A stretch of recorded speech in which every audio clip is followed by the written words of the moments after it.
నమస్తే అన్న. నమస్తే అన్న. 2024 ఎలక్షన్స్ ఉన్నాయి కదా, నెక్స్ట్ ఎవరు సీఎం అవుతారు అనుకుంటున్నారు? జగన్ గారు. ఎందుకు జగన్ గారు అనుకుంటున్నారు?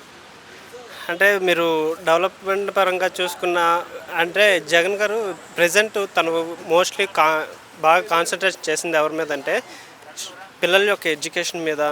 అంటే మన ఫ్యూచర్ బాగుండాలని, మెయిన్గా ఫ్యూచర్ బాగుండాలి. ప్రజెంట్ మనం 5 ఏళ్ళు ఉన్న 5 ఏళ్ళు వాళ్ళకి ఏం చేసామని కాకుండా ఫ్యూచర్ జనరేషన్ కూడా బాగుండాలి అనే ఉద్దేశంతో ఎక్కువగా స్టూడెంట్స్ ఎడ్యుకేషన్ మీద కాన్సన్ట్రేషన్ చేసి వాళ్ళకి కావాల్సినవన్నీ సమకూర్చారు. మెయిన్గా ఇదే. అలాగని రైతుల్ని వీళ్ళని పక్కన పెట్టలేదు. వాళ్ళకు కూడా మినిమం అంటే నిత్యావసరాలు ఉంటాయి కదా ఇంట్లో, వాళ్ళకి నెలసరి సరిపడగా అంటే ఉన్నోడైనా లేనోడైనా అందరిలో ఒక నార్మల్ వ్యక్తిలో బతకాలని ప్రతి ఒక్కటి సమకూరుస్తున్నారు. అది ఎలా అనిపిస్తున్నాయి అన్న స్కూల్స్ అప్పటికి ఇప్పటికీ చూస్తే? చాలా అంటే చాలా డిఫరెన్స్ ఉంది. అంటే ఇంకొకటి డిజిటలైజేషన్ చేశారు కదా మొత్తం, స్క్రీన్స్ కానీ లేదంటే ట్యాబ్స్ ఇవ్వడం కానీ. ఇప్పుడు ఏంటంటే నార్మల్గా మీరు ఒక ప్రైవేట్ స్కూల్కి వెళ్ళారనుకున్న నీకు లక్షలు ఫీజులు తీసుకొని అక్కడ మీరు ఏంటంటే నీకు జనరల్గా చెప్తున్నారు అంతే. అంటే వాళ్ళు ఏమి ఉండదు, ఆ టైంకి ఇది బట్టి పట్టేయాలి అని చెప్పి డిజిటల్ స్క్రీన్స్ వేసి మీకు చూపించేస్తారు. జగన్ అన్న అట్లా కాకుండా అంత లక్షలు ఖర్చు పెట్టే బదులు అది చేసుకునే బదులు మనమే మన స్కూల్స్లో మన గవర్నమెంట్ స్కూల్స్ ఎందుకు ప్రొవైడ్ చేయలేమని చెప్పి మీరు ప్రైవేట్ స్కూల్లో ఏదైతే ఖర్చు పెడుతున్నారో పైసా ఖర్చు లేకుండా అదే గవర్నమెంట్ స్కూల్లో చూపించాలని దూరదృష్టితో తను ఇవన్నీ ఇంప్లిమెంట్ చేశారు. ఎలా అనిపించింది ట్యాబ్స్ ఇవ్వడం? ఎలా అనిపించింది? ట్యాబ్స్ ఇవ్వడం అనేది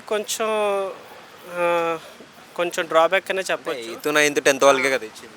ఇప్పుడు 10th వరకు అంటే ఓకే, కానీ 8th 9th అంటే కొంచెం ఇప్పుడు ప్రజెంట్ పిల్లలు టెక్నాలజీకి అలవాటు పడి గేమ్స్ ఇవన్నీ పాడైపోతుంది. మేబీ ఇది ఒక డ్రాబ్యాక్ అవ్వచ్చు.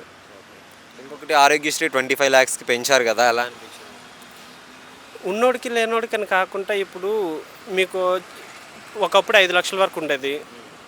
ఇప్పుడు మీరు వెళ్ళారు, మీకు 7 lakhs అయిందనుకో, కొన్ని దగ్గరలో ఏంటంటే మీకు 5 lakhs కట్ చేసి 2 lakhs కట్టమంటారు. కానీ అంటే ఆ ఆప్షన్ లేదు.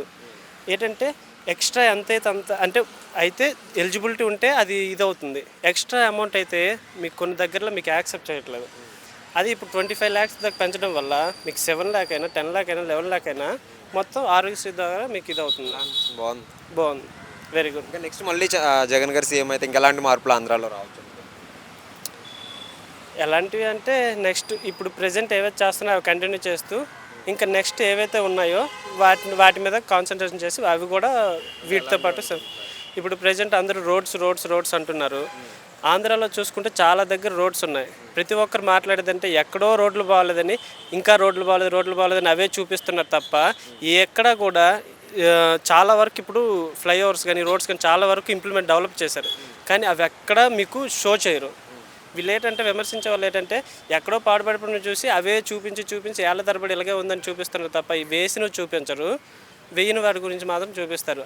ఇప్పుడు ఏంటంటే అందరు రోడ్స్ అని పడి జగన్ అంటున్నారు తప్ప వాళ్ళ పిల్లలకి ఎడ్యుకేషను, వాళ్ళకి నెలసరి ఆధారాల కోసం వచ్చే వాళ్ళకి అమ్మఒడి ఇవన్నీ, ఇంకా వాళ్ళకి నిత్యావసర సరుకులు ఇవన్నీ ప్రొవైడ్ చేస్తారు. ఇవన్నీ ఎవరు మాట్లాడరు. ఏంటంటే ఏదో ఒకటి సాకు దొరికితే దాన్ని పట్టుకొని ఎలాడతారు తప్ప అంతే. ఒక్క ముక్కలో నెక్స్ట్ సీఎం ఎవరు అనుకుంటున్నారు? జగన్ గారు.